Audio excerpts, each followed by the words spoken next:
Willem Holleeder, also called the Nose due to the size of his nose, rose from the tough streets of Amsterdam to become one of the most feared figures in the Dutch underworld. He was whispered to be behind kidnappings, blackmail, and even taking people's lives. His life of crime started early, and with each passing year, his legend grew.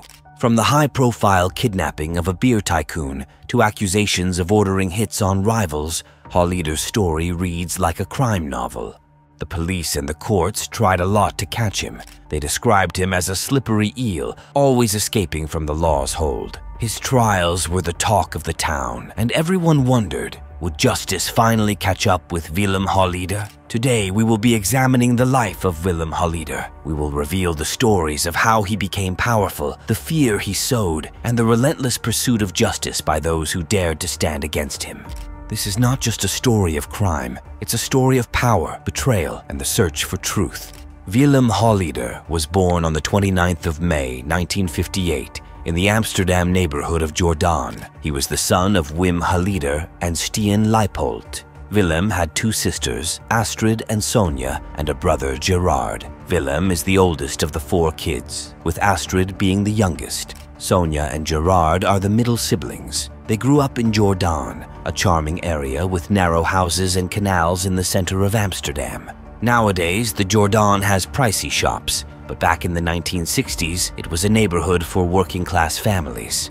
Willem's father was employed at the nearby Heineken brewery. He admired Freddy Heineken, the powerful leader of the company. Mr. Heineken had visited his house before, while Stein, his wife, worked as a cleaning lady for his niece. Heineken's green bottles supposedly made up 40% of the imported beer consumed in the United States, and Freddy Heineken was one of the wealthiest men in the Netherlands. When Willem was young, the kids used Heineken logo pens for their homework and drank milk from Heineken logo glasses. His sister Astrid remembered the house being soaked in Heineken. However, their father, an alcoholic, was also a harsh sadist, mistreating their mother, Stien, and the kids. Willem was a tall and good-looking teenager with strong arms and a distinctive nose. Similar to his father, he had a temper, and they often clashed. Willem started going out in the evenings and returning home very late. Sometimes he woke his sister Astrid up and asked, "Assie, are you asleep? Has Dad gone to bed yet? Did he go crazy again?" Astrid would whisper back, "He was yelling that you were late, but Mom turned back the clock so he wouldn't catch you." Stien stated that her son was sweet until he was 12 or 13, adding, "I didn't know that he was hanging around with the wrong people." Then again, she pointed out, they were all criminals in the neighborhood. In the beginning, Willem Holleeder's involvement in the underworld was little. He worked as muscle for landlords trying to evict squatters and dabbled in different fraudulent schemes. In his early 20s, he progressed to armed robbery. He started displaying some of his dad's abusive traits, including threatening his sisters. According to Astrid, he would say to them, "I'm the boss." He used to visit his siblings and their mother occasionally, bringing along his childhood friend Cornelius van Hout, commonly known as Cor. Astrid liked him, saying he had a joy for life, and he didn't take Willem's stormy personality too seriously. Sonja also found Cor charming and, much to Astrid's joy, started dating him. In the 1970s, Willem started his crime career by creating a gang with his friends Jan Boulard, Frans Meijer, and Cor van Hout. Willem's gang carried out a daring armed robbery with a speedboat at a money order office in Amsterdam. However, they were never officially caught or charged. However, his most infamous crime, and one of the most well-known in Dutch history, was the 1983 kidnapping of Freddy Heineken, the CEO of Heineken and one of the wealthiest men in the Netherlands. On November 9, 1983, Freddy Heineken was departing from his office in Amsterdam when an orange minivan pulled up next to him. Several masked men forcibly pushed him and his chauffeur into the vehicle at gunpoint. The minivan drove along a bicycle path and went to a warehouse on the city's outskirts. Heineken and the chauffeur were placed in separate soundproofed cells. That night, the Dutch police received a note demanding a substantial ransom, equivalent to over $30 million in today's money. Freddy Heineken was a national icon, and the Dutch public was captivated by the story. During that time, Sonja was residing with Cor van Hout, with whom she had recently welcomed a daughter, Frances. One evening, Astrid and Willem joined them for dinner and observed the news.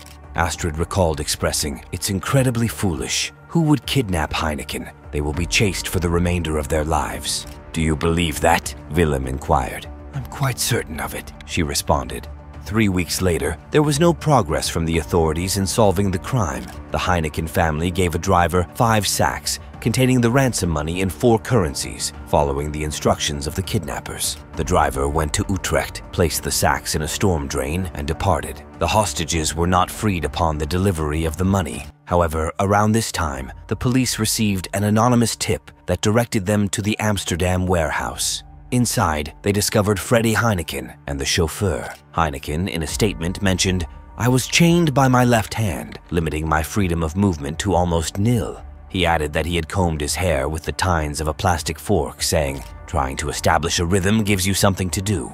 The captives had been rescued, but the culprits had vanished, seemingly escaping with the crime and the ransom money. An anonymous informant later gave the Dutch authorities the identities of the kidnappers. The supposed leaders were Willem Holleeder and Cor van Hout. Following Freddy Heineken's release, the kidnappers, Cor van Hout, Willem Holleeder, Jan Bollard, Frans Meyer, and Martin Erkamps, were eventually located and given prison sentences. During this time, Holleeder met various gangsters. After completing the Heineken sentence, Holleeder became a prominent criminal leader. Several million guilders from the Heineken ransom were never accounted for, and they might have been part of the original sum he and Cor van Hout intended for a new extortion empire. It is reported that there were up to 24 people in his crime ring. Following his release from prison in 1990, Holleeder developed a close association with Willem van Boxtel, the president of the Hell Angels Amsterdam chapter. Initially, he had a business connection with real estate businessman Willem Enstra, possibly involving money laundering.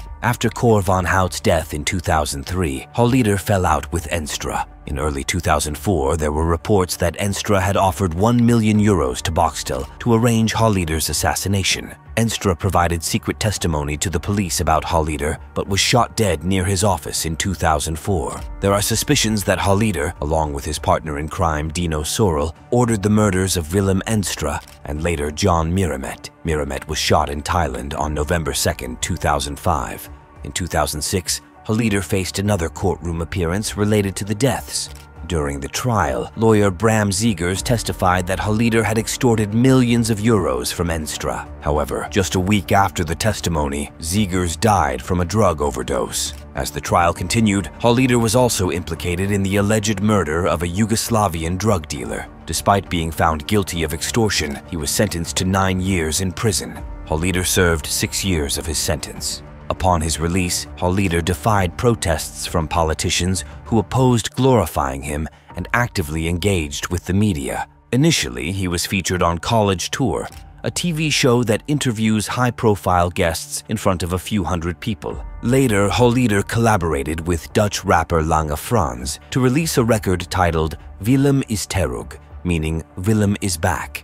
Eventually, Holleeder started writing a weekly column for the Dutch magazine Nieuwe Review. He received €2,000 per column, where he shared details about his daily life, experiences, and interests. However, Holleeder never received the money, as the Justice Department immediately confiscated it. As Holleeder gained prominence after his prison term, the police closely monitored him. He came under suspicion for extorting Theo Hoosman, the former president of Hells Angels Holland's Amsterdam chapter. In May 2013, a significant police operation involving 450 police and army personnel successfully apprehended Holleeder. However, a trial against him did not lead to a conviction.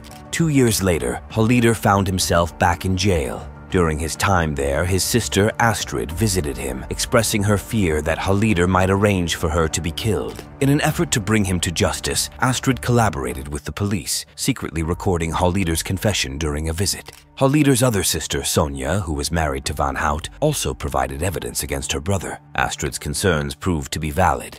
Holleeder faced additional charges for allegedly orchestrating attacks on Astrid, Sonja, and Peter R. de Vries, a prominent crime journalist and a witness against Holleeder in his trial. Holleeder was accused of soliciting the killings from 2 members of a Curaçao gang. One of them informed authorities about the plot, but later the gang member withdrew his confession, possibly under pressure from Holleeder. At the age of 61 in 2019, Amsterdam gangster Willem Holleeder received a life sentence. His official criminal record included the fatal shooting of Sam Klepper in 2000, the attempted murder of John Mieremet in 2002, who was later shot and killed in Thailand in 2005, the murder of Cor van Hout, his friend, brother-in-law, and former accomplice in 2003, the passing of Willem Enstra in 2004, the shooting and death of Kees Houtman, a drug dealer, which occurred in 2004, the death of Thomas van der Biel, a family friend, that took place in 2006, and the manslaughter of Robert ter Hak, who died from gunshot wounds during the deadly attack that Holleeder had ordered on Cor van Hout. Currently, Holleeder is still in prison. Willem Holleeder's story is a cautionary tale of the consequences of choosing a life of crime. We hope that by sharing his story, we can inspire others to make better choices and strive for a more just and peaceful world. What do you think about this story? Please share your comments below, and remember to give this video a thumbs up, subscribe, and click on the notification bell. Thank you.